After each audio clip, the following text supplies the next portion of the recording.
하나님의 말씀 보시겠습니다. 하나님의 말씀은 에베소서 6장 10절부터 12절 말씀입니다. 에베소서 6장 10절부터 12절 말씀 선포하시겠습니다. 정말로 너희가 주 안에서와 그의 힘의 능력으로 강건하여지고 마귀의 괴계를 능히 대적하기 위하여 하나님의 전신갑주를 입으라. 우리의 씨름은 혈과 육에 대한 것이 아니요 정사와 권세와 이 어둠의 세상의 주관자들과 하늘에 있는 악의 영들에게 대함이라. 아멘. Finally, be strong in the Lord and in His mighty power. Put on the full armor of God so that you can take your stand against the schemes of the devil. For our wrestle is not against flesh and blood, but against the principalities, against the powers and authorities, against the evil spirit in the heavenly realms. 아멘. 우리가 어제 살펴본 대로 영적 전쟁은 분명히 있습니다. 그런데 문제는 what kind? 문제는 어떤 또 무슨 영적 전쟁이냐에 있는 것입니다. 그래서 우리가 이 용어들을 그냥 너무나 함부로 사용하고 있습니다. 뭐 영적 전쟁, 중보기도, 내적 치유 이러한 여러 가지 말들을 하지만 그 진정한 의미가 무엇인지 우리가 알지 못하고 있습니다. 그래서 어저께 제가 내적 치유에 대한 말씀을 잠깐 드렸지만 진정한 내적 치유는 예수 그리스도의 십자가입니다. 거기서 죽어버리면 내 모든 문제 다 해결돼요. 그런데 자칫 잘못하면 이 내적 치유가 정신 분석학적인 내적 치유로 잘못 갈 수 있습니다. 그것을 사이코 애널리시스라고 하는데 이 사이코 애널리시스의 근원은 프로이드입니다. 그런데 이 프로이드는 뭐 예수님을 믿는 사람이 아니었어요. 완전 인본주의 사상과 철학의 원조였던 것입니다. 그래서 이제 우리가 이 개념 또 단어를 사용하는 그 의미부터 서로 확인하기 원합니다. 하지만 분명히 영적 전쟁은 있는데 과연 우리가 어떤 영적 전쟁을 의미하는 것인가? 제가 어제 말씀을 드린 대로 저는 미국에서 고등학교를 나오고 또 대학교를 나온 후에 미국 전자회사에 들어가서 한 10년간 일을 했습니다. 일을 하다가 주님께 부르심을 받아갖고 제가 10년간 다니던 회사를 그만두고 중국으로 선교를 떠났습니다. 그런데 제가 중국으로 선교를 떠났을 때는 1988년도인데 그때는 한국에서는 선교사님들이 못 들어왔어요. 왜냐하면 한국과 중국 사이에 국교가 맺어지지 않았기 때문에 미국의 시민권 가진 분들만 중국에 들어갈 수가 있었습니다. 그래서 그때 중국에 들어가갖고 이제 복음을 전파하는데 저는 북경에 있으면서 북경 경제대학교에서 제가 영어와 경제학을 가르쳤습니다. 그리고 그 경제대학교에 있는 동안에 이제 그 학교에 있는 대학생들, 대학원생들을 중심으로 해서 제자훈련을 하고 그 다음에 주말이 되면 북경 시내에 가서 조선족 교회를 제가 개척하고 섬겼습니다. 그래서 북경에 가면 깡화슈 교회라고 있는데 그 교회에서 제가 말씀을 전하고 복음 사역을 했습니다. 그리고는 89년도부터 제가 이제 중국 시골로 내려가서 한족들이죠. 거기 뭐 조선족이 있는 곳이 아니라 한족들에게 가서 이제 말씀을 전했는데 북경에서부터 서북쪽으로 한 13시간 정도 걸립니다. 그때는 교통수단이 없어서 이제 버스를 타고 가야 되는데 그 버스를 타고 한 13시간에서 18시간을 가면 산서성이라고 나옵니다. 샨시 프로빈스라고 나오는데 그 산서성에 가서 이제 복음을 전하게 되었습니다. 그런데 거기는 뭐 성경책도 없어요. 그래서 제가 거기 갈 때 이렇게 통으로 된 한 권의 성경책을 갖고 갔더니 산서성에 있는 성도님이 성경책을 붙잡고 막 부들부들 떨면서 눈물을 흘리는 거예요. 자기는 한 번도 통권으로 된 성경책을 본 적이 없대요. 왜냐하면 중국 그 공산혁명이 일어난 이후 문화 대혁명 때 완전 성경을 다 없애버려 갖고 그들이 갖고 있는 성경은 쪽 성경이었습니다. 여러분 옛날 한국에 그 공책이라는 거 있었죠. 그 공책에다가 연필로 성경 원본을 누군가 갖고 있었을 텐데 그 원본의 내용을 이제 베끼는 거예요. 그래서 창세기면 창세기를 베끼는데 그 공책에다가 베끼면 창세기가 이렇게 두껍습니다, 여러분. 우리 성경 주님이 주신 거 정말 감사해야 돼요. 이거 막 성경이 굴러다녀. 그래서 저는 성도들의 집에 가서 신방하러 가면 성경이 어디 있는가 보면 뭐 거실에도 하나 있고 침실에도 하나 있고 화장실에도 하나 있고 지금 여러분 제가 차 안에 들어가도 한 두서너 개가 막 굴러다닐 거예요. 그런데 그런 일이 있을 수가 없죠. 그들에게는 쪽 성경밖에 없어요. 그래서 그냥 자기들이 베껴 쓴 뭐 창세기 이만큼 두꺼운데 그것도 내가 베껴 쓴 거고 이제 내가 로마서를 보려고 하면 다른 사람이 베껴 쓴 로마서가 내게로 돌아와야 돼요. 이 take turn 돌고 돌아갔고 이제 서로 이쪽 성경을 빌려보는 거예요. 그래서 어떤 경우에는 로마서 한번 보려면 1년을 기다려야 합니다. 1년 후에 이제 이 로마서가 그들에게 오면 그거 일주일 동안 뭐 읽고 딸딸 외우죠. 다 외운 다음에 다른 사람에게 주고 또 자기가 갖고 있던 성경을 나눠보고 하는 그런 시대였습니다. 그래서 거기서 복음을 전하는데 거기 사역자들이 전부 다 교육 수준이 초등학교 2학년밖에 안 돼요. 왜냐하면 다 농사꾼들이에요. 농부들입니다. 그래서 농부들이 제가 가끔가다 이제 북경에서 그 시골로 내려가서 이렇게 여러분들 모이신 것처럼 모여서 복음 강좌를 했습니다. 하나님의 말씀 한 권을 딱 뽑아갖고 제가 가는 동안에 그 말씀 강의를 하는 것입니다. 그러면 그분들이 아주 먼 거리입니다. 산서성이 한국 땅만 해요. 그리고 산서성의 인구가 약 7천에서 8천만 명입니다. 굉장히 큰 성 중에 하나인데 거기서 그냥 자전거를 타고 와요. 그래서 거기서 말씀을 전하고 그때부터 교회를 개척하기 시작을 했습니다. 교회를 개척하기 시작을 했는데 불과 2년 만에 200개의 교회가 개척되게 되었습니다.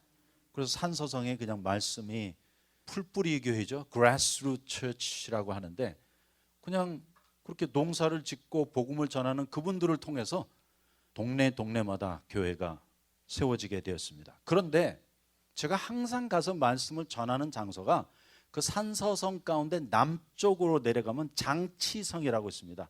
중국말로 하면 창주라는 도시가 있는데 장치성에서 목회자 말씀 훈련을 했는데 참 이상한 것은 그 장치성에는 교회가 개척이 안 되는 거예요. 그 참 이상하잖아요. 불과 2년 만에 산서성에서 약 200개의 교회가 개척이 되고 또 다시 뭐 1, 2년이 지난 후에 400개가 되었습니다. 그렇게 막 급속도로 교회가 개척이 되고 복음이 전파되는데 웬걸 그 목회자 훈련이 이루어지고 있는 장치성 안에서는 교회가 개척이 안 되는 거예요. 그거 참 이상하죠? 교회 개척의 지도자들, 장로님들이 다 거기 있는데 거기는 정작 교회를 개척 못하고 다른 동네는 막 개척이 되고 그래서 아주 이상하다는 생각을 했는데 뭐 그 원인을 알 길이 없어요. 그러던 어느 날 제가 이 목회자 훈련을 마치고 한 3일 정도 시간이 있었습니다. 3일 정도 시간이 있었는데 저는 어디 집회 가면 뭐 놀러 다니지 않거든요. 아무리 좋은 데를 가도 집회를 하러 갔으면 집회만 해야지 뭐 놀러 다닐 시간이 어디 있습니까? 마음의 여유가 없잖아요. 그래서 제가 그 장치성에 여러 번을 갔는데도 한 번도 그 장치성을 구경해 본 적이 없어요. 그냥 도착하는 즉시 말씀 훈련에 들어가서 끝나면 또 북경으로 이제 돌아가고 했기 때문에 그 동네를 본 적이 없는데 바깥에 나와서 자세히 보니까 동네 뒤편에 큰 산이 있는 거예요. 저는 왔다 갔다 하면서도 그걸 의식하지 못했는데 산이 하나 있었고 그때가 지금 생각하니까 바로 3, 4월 달 봄이었어요. 그래서 산에서 뭐 꽃도 피고 해서 제가 그 장치성에 있는 교회 지도자들에게 우리가 이제 봄이 오고 했으니까 이번 주일에는 가정에서 예배 드리지 말고 점심을 싸갖고 저 뒤에 보니까 멋진 산이 있는데 그 산에 가서 산상 예배를 드리고 거기서 점심도 먹고 좀 즐거운 피크닉을 했으면 좋겠습니다. 그렇게 제의를 했습니다. 제의를 하고는 아침에 일찍 일어나서 이제 산을 등산하는 거예요. 그래서 교회 지도자 20분과 함께 그 산을 올라가는데 한 2시간 정도 걸립니다. 뭐 그렇게 높은 산은 아니었어요. 하지만 천천히 걸어서 올라가니까 아마 저기 무슨 산이죠? 불암산 정도 되는 것 같아요. 그래서 그 정도 뭐 코스니까 그냥 뭐 1-2시간 내에 등산할 수 있는 그런 코스였습니다. 그런데 올라가는데 그때부터 이제 일들이 일어나기 시작하는 거예요. 산을 타고 올라가는데 거기 장치성에 있는 교회 지도자들도 몰랐고 저도 몰랐던 사실이에요. 여러분, 옛날 한국에 선앙당이라는 거 있었죠? 동네 언덕을 지나갈 때 이렇게 뭐 돌무더기를 쌓아놓고 뭐 천 같은 거 막 이렇게 걸어놓고 하면서 거기 지나갈 때마다 가서 막 산신령한테 빌고 했던 선앙당이라고 있었는데, 저는 산에 그렇게 많은 우상들이 있는 줄 몰랐어요. 그런데 산에 올라가는데 이제 굽이굽이 올라갈 거 아닙니까? 굽이굽이 올라가는데 전부 다 우상들이에요. 그냥 한 번 돌아서면 우상이 또 있고 또 한 번 돌아서면 우상이 있는데, 더 놀라운 사실은 그 동네에 있는 사람들이 그 산을 올라가면서 굴까지 파놨어요. 그래서 굴 안에 뭐가 들어있는가 보자 하고 가봤더니 전부 다 그 뭐 우상 딴지들을 다 모셔놓은 거야. 그러니까 뭐 쉽게 말씀드리면 그 산 전체가 우상으로 가득 차 있었어요. 그런데 정작 그 도시에 살고 있는 교회 지도자들은 그 사실을 모르고 있었습니다. 그 산 꼭대기까지 올라가는 동안에 정말 1000개가 넘는 우상을 본 거예요. 저는 우상이 그렇게 많은 줄 몰랐어요. 뭐 호랑이 우상도 있고 뭐 신발 2개 갖다 놓은 것도 있고 뭐 그냥 뭐 옛날 옷 같은 거 쭉 걸어놓은 것도 있고 그냥 막 등골이 오싹오싹 하는 거예요. 우리 한국말 표현으로 음산하다고 하죠. 진짜 그 산에서 기가 나오는데 정말로 음산했습니다. 그래서 올라가고 최고 정상까지 올라갔어요.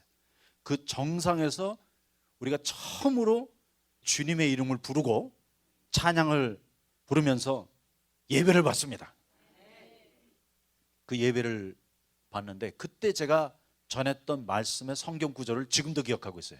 1989년도인데 시편 73편 25절 말씀 갖고 제가 하나님의 말씀을 선언했습니다. 하늘에서는 주 외에 누가 내게 있으려, 이 땅에서는 주밖에 나의 사모할 자 없나이다. Who do I have in heaven but you? And on earth there is nothing I desire but you. 중국말로 하면 除你以外在天上我有谁呢? 이 천상 하늘에서는 주밖에 누가 있으리요. 이 말씀을 선포했더니 막 이 중국인 지도자들이 눈물을 흘리더라고요. 맞습니다. 또 이 땅에는 주밖에 사모할 리 없습니다. 뭐 아주 그냥 2시간 동안 예배가 진행이 됐는데 놀라운 예배, 놀라운 말씀의 선포, 놀라운 기도가 이어졌습니다. 그래서 그 산에서부터 영적 전쟁을 한 거예요. 그리고 내려와서 교회가 개척되었습니다. 할렐루야. 그래서 이 사단은, 마귀는 괴계를 갖고 있습니다. 전술을 갖고 있습니다. 그 전술은 항상 고지를 점령하는 거예요. 그래서 어느 동네이든지 우상은 제일 높은 곳에 모셔두게 되어 있습니다. 왜냐하면 그 우상을 거기다 모셔둠으로 말미암아 그 밑에 동네에 살고 있는 모든 사람들의 영권을 지배하는 거예요. 그래서 이 우상들이 전부 다 그 산꼭대기에 가 있었던 것이고, 그 동네에 수천 년 동안 내려왔던 마귀의 괴계가 곧 가장 높은 곳을 점령해 갖고 거기다 우상을 딱 모셔두는 거예요. 그리고 밑에 있는 이 사람들을 영적으로 조종하는 것입니다. 그래서 우리가 알아야 할 선교의 원칙 중에 하나가 어디든지 선교지에 가면 제일 먼저 하나님의 말씀을 선포하고 예배해야 합니다. 그런데 그 가운데서도 제일 높은 산에 가서 해야 돼요. 그래서 뭐 저는 다른 선교단체는 모르지만 제가 원래 예수전도단 YWAM Youth of the Mission에 있었는데 Youth of the Mission은 어디든지 선교를 가면 선교지에 제일 높은 곳에 가서 먼저 찬양하고 예배하고 말씀을 선포합니다. 왜냐하면 영적 전쟁의 핵심은 영적인 고지를 점령하는 데 있습니다. 그래서 사단이 이제 이 세상에서 영적 전쟁할 때 그가 갖고 있는 괴계 중에 첫 번째가 항상 지도자들을 먼저 치는 거예요. 그것이 인간 세계에서 영적 고지이기 때문에. 그리고 내가 아주 중요하다고 생각하면 몰라도 대개의 경우에는 뭐 사단이 와서 시험하는 게 아니라 자기가 육신에 이끌려 갖고 자기의 욕심, 존재적인 인간 안에 들어있는 그 죄성에 이끌려 갖고 죄 짓는 것이지, 여러분 마귀가 시험해 갖고 죄 짓는 거 아니에요. 마귀 탓하지 마세요. 마귀에게 책임 전가하지 마세요. 하지만 사단은 각 사회이건 가정이건 교회이건 나라 정부이건 가장 높은 곳을 공격합니다. 그래서 거기를 공격해서 무너뜨리면 다 무너지는 거예요. 예를 들어 갖고 가정에 아빠가 무너지면 그 가정 다 무너집니다. 교회 목사님이 무너지면 교회 다 무너집니다. 나라의 대통령이 무너지면 그 나라는 다 무너지는 거예요. 그래서 영적인 세계는 마치 우상과 같습니다. 그러므로 그 각 영역의 지도자들이 그 전체 단체, 모임, 가정, 사회를 지키는 우산이에요. 우산을 딱 받치고 있는데 만일 이 우산에 구멍이 뻥뻥 뚫려져 있다. 또 성경은 이것을 갖다가 벽으로 표현하기도 합니다. 이 벽에 막 구멍이 뚫어져 있으면 그 틈틈 사이로 사단의 공격이 끊임없이 들어올 수밖에 없는 것입니다.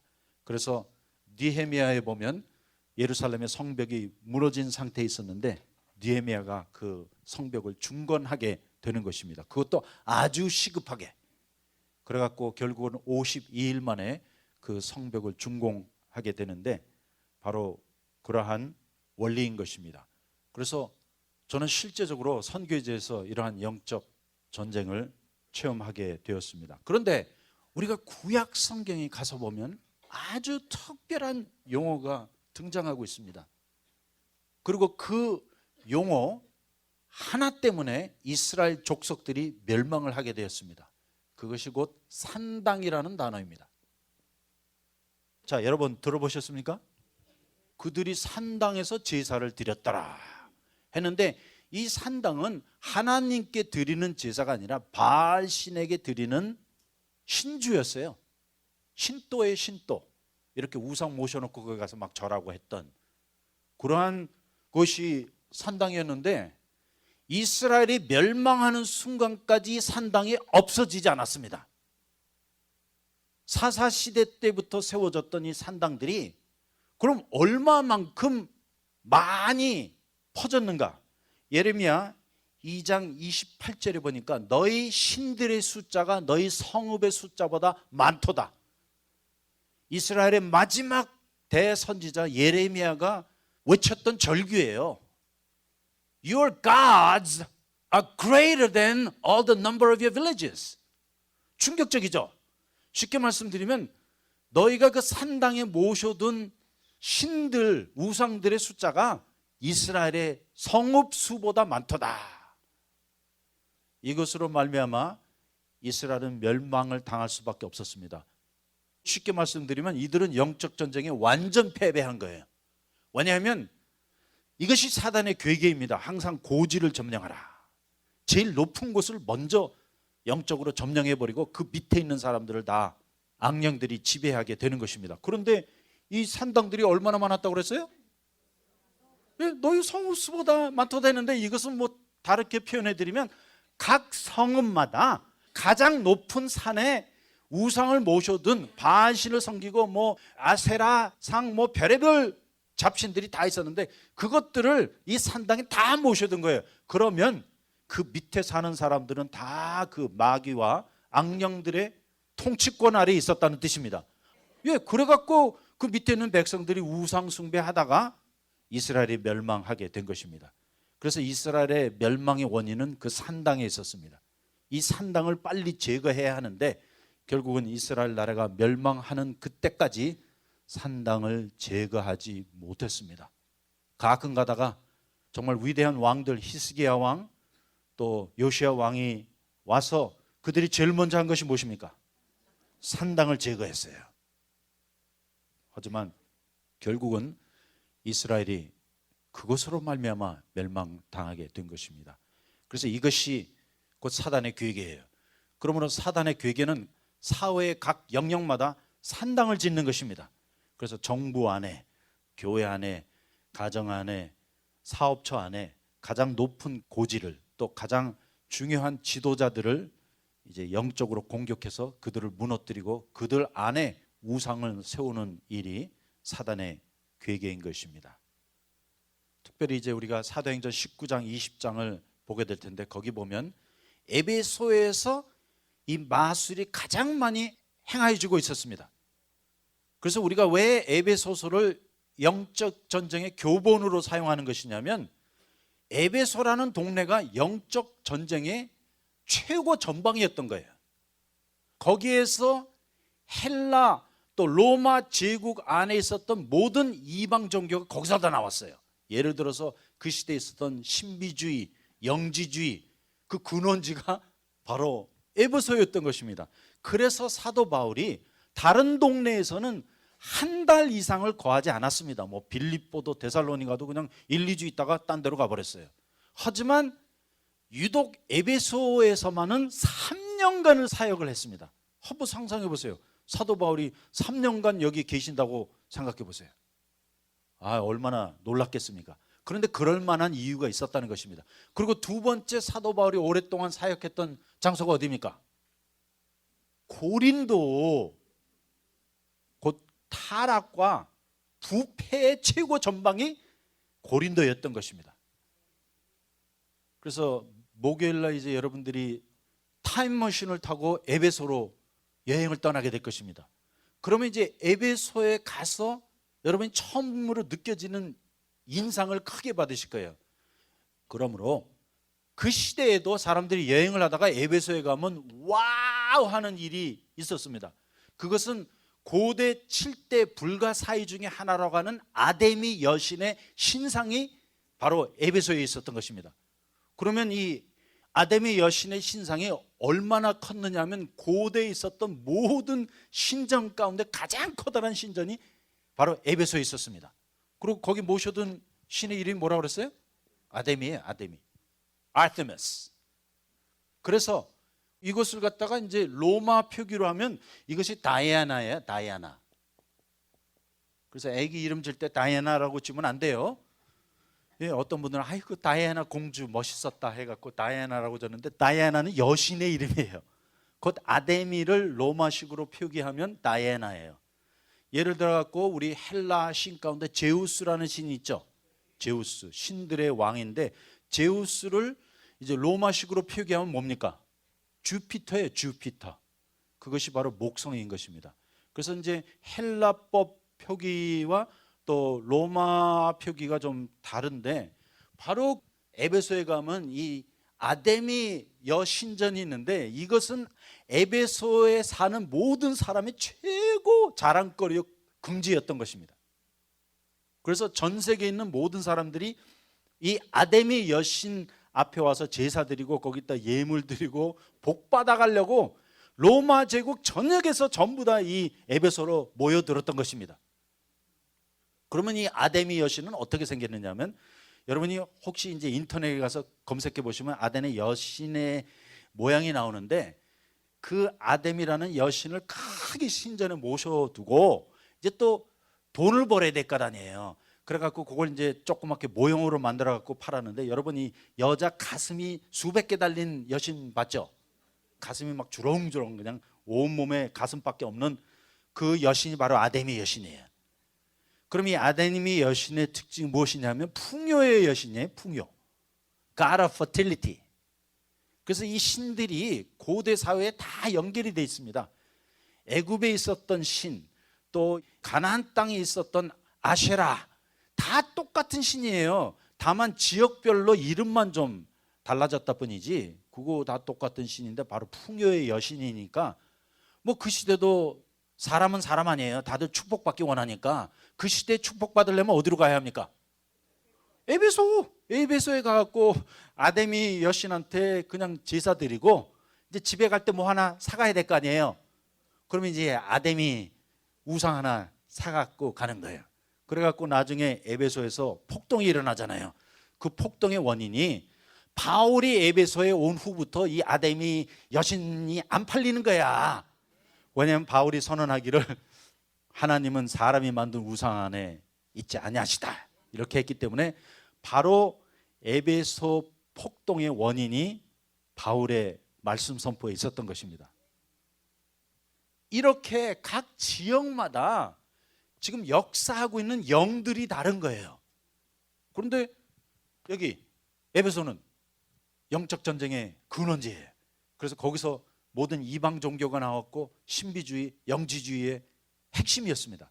그래서 사도 바울이 에베소서를 쓸 때 아주 심오한 말씀으로 이 진리를 선언한 것입니다. 왜냐하면 거기에는 헬라의 최고급 철학자들이 다 모여갖고 기독교를 대적하는 인본주의 사상을 펼치고 있었기 때문입니다. 그래서 이렇게 지역마다 다 역사하는 영이 달랐어요. 자, 고린도에는 어떠한 영이 역사했습니까? 바로 음란과 부패, 타락의 영이 역사했고 거기 모셔둔 신의 이름이 누구예요? 비너스. 그리고 고린도에 사는 사람들은 당연히 뭐 매일 그 산에 올라갔던 거예요. 올라가서 거기서 제사 드리고 내려와서 이제 하루 일상생활을 시작했습니다.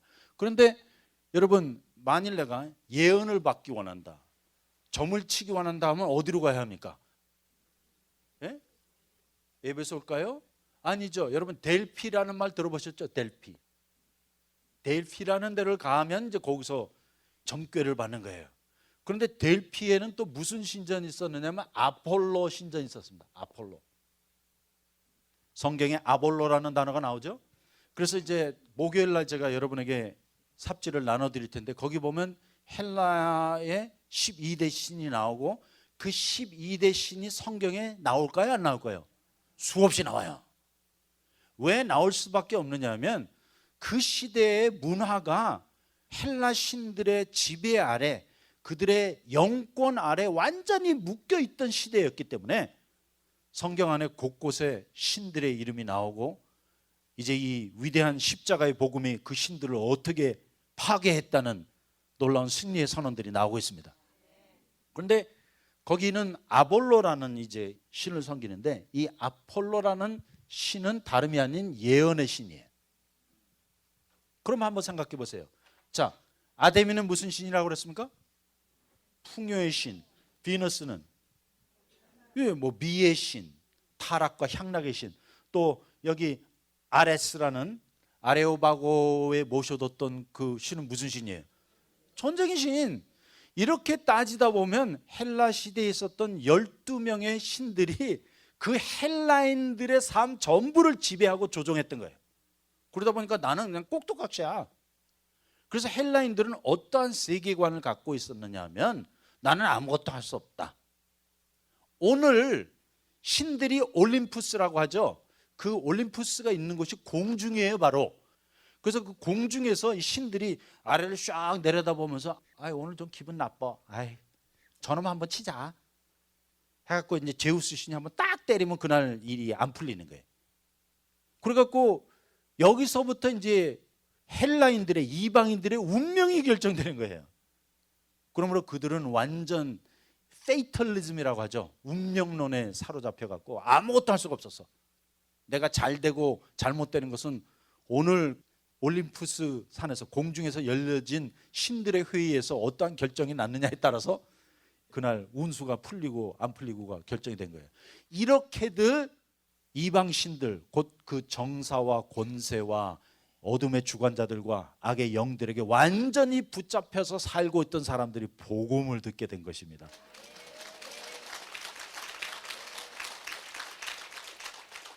그러면서 이제 이 이방 신들의 모든 정사와 권세와 어둠의 주관자들과 악의 영들의 세력이 완전 박살이 나버린 거예요. 그냥 하루아침에 다 무너져 내리고 말았습니다. 그래서 이와 마찬가지로 우리 삶의 영역을 살펴보는 것이 중요합니다.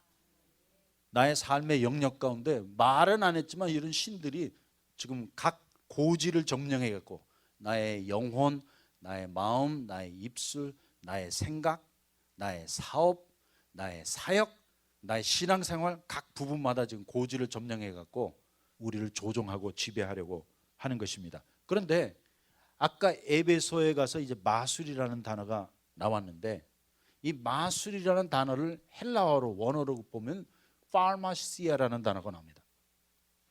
그래서 한국말로는 이 파마시라고 하면 여러분 잘 못 들어보셨을지 몰라도 영어로 약국을 파마시라고 합니다. 약국 간다고 할 때 파마시 간다고 해요. 그러면 파마시와 마술과 무슨 관계가 있느냐 하는 것입니다. 쉽게 말씀드리면 그 시대에 사람들이 마술을 부릴 때 환각제를 먹어버린 거예요. 뭐 오늘날로 하면 마약이죠. 뭐 코케인이든지 헤로인이든지 그거 먹고 해롱해롱 해갖고 한 게 마술이었어요. 그러다 보니까 마술과 마약은 동일어입니다. 그래서 누구든지 마약을 했다 하면 마술의 영역에 붙잡히게 됩니다. 그래서 마약을 하게 되면 완전히 사단이 그 사람의 생각과 마음과 영혼을 지배해버려요. 그거 왜 아느냐면 제가 마약을 했거든요. 고등학교 다닐 때. 그래서 오늘날 할리우드에서 나오는 영화의 반 이상이 전부 다 마술이에요. 그러면 마술의 핵심이 무엇인가 말씀드리겠습니다. 마술의 핵심은 사단 숭배예요. 그래서 오늘날 할리우드에서 만들어지고 있는 영화의 반 이상이 전부 다 영적인 영화예요. 귀신 영화예요. 그 이유는 결국은 이 마술을 통해 사단을 숭배하게 만드는 것입니다. 그런데 이거 뭐 사람들이 알아야지. 그래갖고 지금도 뭐 마귀를 대적하고 뭐 사단과 영적 전쟁 한다고 해놓고는 자기 자식들한테 인터넷이나 뭐 영화 그냥 뭐든지 다 보게 해요. 예, 그래갖고 여러분 애기들이 제일 좋아하는 영화가 뭐예요? 피카츄. 그 피카츄가 뭐예요? 일본 귀신들이에요, 전부 다. 그러니까 애기들한테 그냥 어릴 때부터 피카츄 또 뭐 류기용가 있고 하여튼 일본에서 나오는 만화 영화는 전부 다 영적인 거예요. 그리고 미국에서 나오는 영화의 반 이상은 전부 다 귀신 영화고. 그러다 보니까 이 세상의 어둠의 주관자들이 이미 문화와 예술을 통하여 엔터테인먼트를 통하여 세상에 살고 있는 모든 사람들의 영혼을 완전히 사로잡았어요. 그래서 이것이 영화의 목적입니다. 그런데 그럴 수밖에 없는 게 마약을 하지 않냐고는 이런 영화가 나올 수 없다니까요. 마약을 하지 않냐고는 이런 음악이 안 나와요. 마약을 하지 않냐고는 이런 미술이 안 나와요. 그런데 더 충격적인 말씀을 드리면 이 마약을 하고 마술을 하고 하는, 저는 어떤 한 그룹에 대해서 편견을 갖고 하는 말이 아니라 통계학적으로 말씀을 드리는 거예요. 통계학적으로. 그리고 저는 미국 상황을 말씀드리니까 괜히 또 오해하지 말고 들으시기 바랍니다. 미국에서는 이런 분들이 다 동성연애자들입니다. 저는 뭐 이런 분들이 나쁘다 뭐 그것보다도 그냥 전체적인 큰 그림을 보여드리는 거예요. 그래서 동성연애와 사단 숭배와 마술과 마약 그리고 엔터테인먼트 비즈니스는 다 함께 돌아가는 거예요. 그 같은 영역 안에서 같은 영적인 지배를 받아갖고 만들어낸 것이 오늘날 이 시대의 영화예요. 저 한국 영화는 모르겠어요. 하지만 미국 영화에 대해서는 저는 분명히 말씀드릴 수 있습니다. 할리우드는 완전 사단의 영적 지배 아래 있습니다.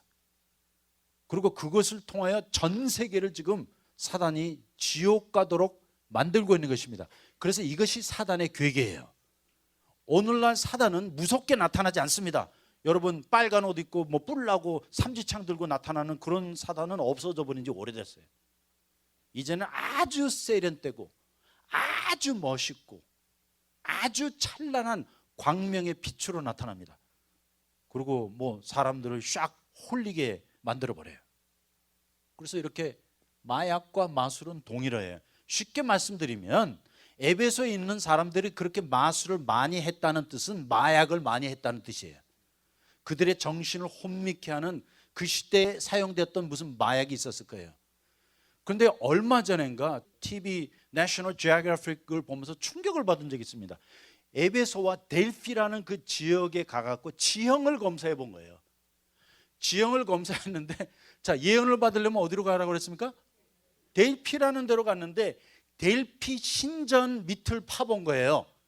아니 어떻게 이 델피에서 예언이 그렇게 많이 나왔는가? 왜 그 시대 사람들이 예언을 받으려면 점괘를 얻으려면 델피로 가라 했는가 해갖고 가서 그 신전 밑을 파봤더니 신전 밑이 화산이에요. 화산. 그래서 화산에는 여러분 유황이 나오잖아요.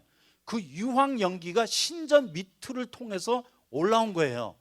그래서 델피에서 제사장으로 섬겼던 사람들 하루 종일 그 냄새 맡은 거야. 해롱해롱해가고 그거 점괘를 말한 게 아니라 제정신이 아닌 마약과 마술의 힘에서 헛소리 한 거를 점괘로 받아간 거예요. 에베소도 마찬가지예요. 그래서 이제 큰 그림이 보이시죠? 여러분 일본에 뭐 귀신들이 많다, 우상들이 많다는 것은 헬라에 비하면 아무것도 아니에요. 오죽했으면 사도 바울이 아덴을 방문했는데 뭐 별의별 신전이 다 있잖아요. 왜냐하면 아덴과 로마에는 신들을 만들어내는 카운슬이 있었어요. 그래서 매일 앉아갖고 아이고 오늘은 또 무슨 신 만들어낼까 해갖고 하루에 이제 하나씩 신들을 만들어냈으니까 뭐 수만 가지 신. 그래서 거기서 나온 이야기가 바로 여러분들이 어릴 때 읽었던 그리스 신화예요. 그런데 재미있었어요? 재미있죠. 그거 얼마나 재밌어요. 그냥 뭐 신들이 이야기들이 나오는데 그렇게 재밌게 만들어 놓은 거예요. 거기서 복음이 선포되었다는 사실만 아시면 돼요. 바로 그 상황에서 사도 바울이 이 에베소서의 말씀을 그 모든 영적 전쟁의 최전방이요 근원지였던 에베소에서 딱 선포하셨습니다. 그래서 우리가 에베소서를 읽을 때 그러한 느낌으로 사도 바울이 선언한 복음이 이렇게 수많은 신들의 지배와 조종과 세력 아래 있었던 헬라인들을, 이방인들을, 그 시대에 살았던 유대인들을 어떻게 해방시켰는가, 아주 완전 해방시켜 주셨습니다. 그 말씀이 곧 에베소서의 내용이에요. 그리고 사도 바울은 의도적으로 이제 이 그림을 사용해 갖고 어떻게 예수께서 십자가로 승리하셨는가를 우리에게 보여주실 것이고, 그 예수 그리스도의 십자가의 역사로 말미암아 우리가 어떠한 새로운 정체성, 어떠한 지위, 어떠한 위치, 어떠한 신분을 얻게 되었는가를 확실하게 보여주게 될 것입니다. 그리고 그 위치, 그 신분, 그 새로운 정체성, 지위 안에서 우리가 영적 전쟁하는 거예요. 그 안에서 우리가 중보기도 하는 것입니다. 그냥 뭐 아유 주님 힘들어요 좀 살려주세요 도와주세요 이 정도가 아니라 예수 그리스도께서 앉아 계신 그 보호자로부터 우리가 기도하는 것입니다. 그래서 저는 미국에 살면서 그렇게 중고등부 학생들을 상담을 뭐 수없이 많이 했어요. 그런데 딱 데리고 오기만 해도 알아요. 아이고 마약, 저거 마약이야. 그런데 부모님만 안 믿어. 부모님만 안 믿는 게 어떻게 우리 이렇게 예쁜 애기가 예배당에도 다 잘 다녀요. 알고 보니까 10년 이상을 했어요. 그거 모르는데 참 이상한 건 약쟁이는 또 약쟁이를 알아보네. 그래서 눈빛만 딱 봐도 아이고 저 사람이 옛날에 약했던 사람이구나. 그러니까 거짓말을 못하는 거야. 그래갖고 이제 그때서부터 술술 불어요. 불어서 마약을 했다는 걸 고백을 하는데 제가 이상한 느낌이 드는 거예요. 그래서 집에 가서 예배를 드릴 테니까 집에 신방을 가겠습니다 하고 이제 그 집을 방문을 했어요. 방문을 했는데 보니까 이분이 잘 사는 분이에요. 그래갖고 세계 여행을 다 돌아다니셨습니다. 세계 일주를 하고 하여튼 뭐 가족을 데리고 전 세계에 안 가본 데가 없어요. 다 돌아다녔는데 여러분 우리가 여행을 다니다 보면 각 지방마다 갖고 있는 토속품들 있죠. 예를 들어 갖고 하와이에 가면 이러고 있는 이 나무로 만들어 놓은 상이 있어요. 뭐 저 아프리카에 가면 그 빼짝 마른 아프리카인처럼 생긴 거, 저 카나다, 가면 에스키모인들이 만들어 놓은 천하대장군 뭐 그런 식으로 에스키모인들이 그렇게 비슷한 거 갖고 있습니다. 그래서 동네마다 가면 그런 토속품들이 있는데 이분이 전 세계에 있는 모든 토속품들을 다 수집을 해온 거예요. 그래서 집안에 돌아다니면서 전부 다 그 토속품들로 가득 차 있는데 보니까 전부 다 우상들이에요. 그래서 우리가 알아야 할 것은 여러분 그 동네의 토속품들은 전부 다 그 동네 우상들이라고 아시면 돼요. 그런데 그 우상으로 그 집을 완전 도배를 해버린 거예요. 그러니까 그 자녀가 절대적으로 영적인 영향을 받지 않을 수가 없었던 거예요. 그리고 제가 그냥 당장 뭐 마약을 끊고 안 끊고는 둘째 문제고, 제가 제일 먼저 한 말이 오늘 다 갖다 버려. 그랬더니 뭐 그러다가 이거 아까운 건데, 아깝기는 이게 전부 다 우상 던지고 이게 전부 다 귀신인데 이거 싹 갖다 버리라. 그냥 하루아침에 모든 거 다 갖다 버렸어요. 죄송합니다. 용서하고 들어주시기 바랍니다. 오해하지 마세요. 예수님 그림까지도 갖다 버렸어요. 예수님 그림도 우상될 수 있습니다. 왜냐하면 그 그림이 예수님이 아니기 때문에.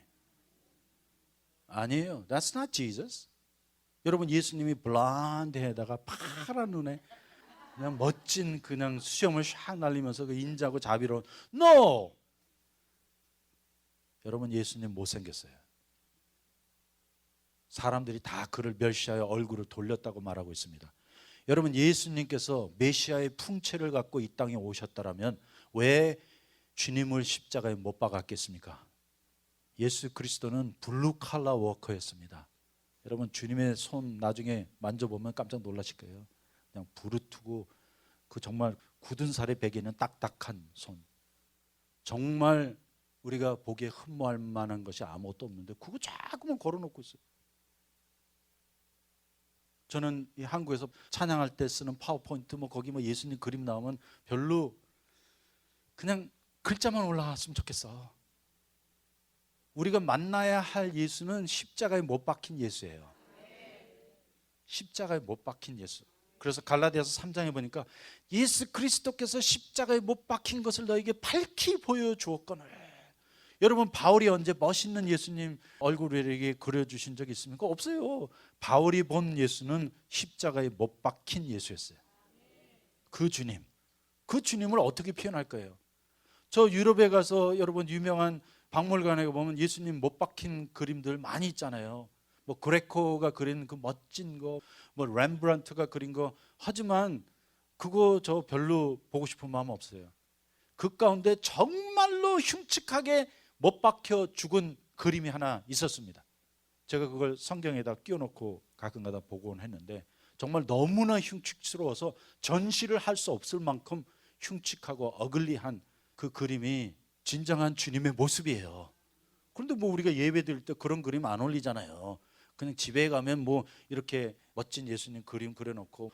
여러분 그것도 보셨죠? 뭐 어느 사람이 여행을 하다가 눈에서 뭐 예수님의 얼굴이 나왔다. 아이고 그런 거 믿지 마세요 제발. 예? 얼마 전에는 또 뭐 구름에 예수님이 나타났대. 아이 그게 또 무슨 소리야? 그건 구름이야. 우리가 만나야 할 예수는 성경 안에 있는 예수. 그래서 예수께서 엠마오로 가시면서 그 엠마오로 가는 제자들에게 여러분 주님 부활하셨잖아요. 그런데 그들을 몰라봤습니다. 몰라본 그들에게 야 내가 예수야 나야 나 하면 끝나는데 주님이 당신을 그렇게 나타내지 아니하시고 길을 걸으시면서 모세의 글로부터 시작하여 이 시편 또 선지자의 글에 이르기까지 자기에 관한 모든 것을 설명하여 가르치시니라 했는데 그때 그들의 마음이 뜨거워졌더라. 할렐루야. 그래서 이 진리의 말씀을 듣다가 내 마음이 뜨거워질 때 부활하신 주님을 말씀으로 만나는 거예요. 그 주님이 진짜예요. 그래서 저는 좀 과격적일지 몰라도 예수님 사진도 우상이 될 수 있다. 저 사진 하나도 없어요. Why do you need it? 뭘 보시겠다는 거예요? 그 예수는 육신의 예수예요. 그래서 고린도 후서 5장 17절부터 보니까 이제는 우리가 예수도 주도 육체대로 알지 아니하노라. 아멘. 그래서 우리가 육체대로 알았던 예수는 죄송합니다 가짜 예수예요. 진정한 예수님은 말씀을 통해 계시된, 말씀을 통해 우리에게 나타난 예수 그리스도이십니다. 그리고 주님이 우리에게 다시 나타난다 하셔도 모습을 내갖고 우리에게 보여주시는 것이 아니라 말씀을 통해서 메시아로 오신, 또 그분이 이루신 모든 십자가의 진리를 우리에게 나타내 주실 것입니다. 그래서 그것부터 갖다 버려야 돼요. 자, 집안에 여러분 아무리 좋은 거라고 누가 줘도 쓰레기통에 갖다 버리세요. 그거 다 소용없는 거예요. 어디 가서 절대 토속품 사지 마세요. 여행 가서 사는 모든 공예품, 토속품은 전부 다 귀신 딴지니까 그런 거 사면 안 됩니다. 한 번은 중고등부 수련회를 갔는데 수련회의 말씀을 전하는데 어린애가 귀신 들린 현상이 일어나는 거예요. 말씀을 듣는데 새파랗게 찔려갖고 뒤로 넘어갔어요.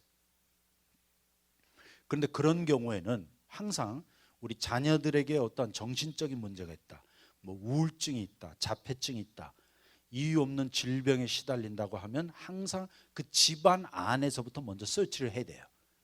원인이 그 집안 안에 있어. 아까 그 어린아이의 원인은 뭐라고 그랬습니까?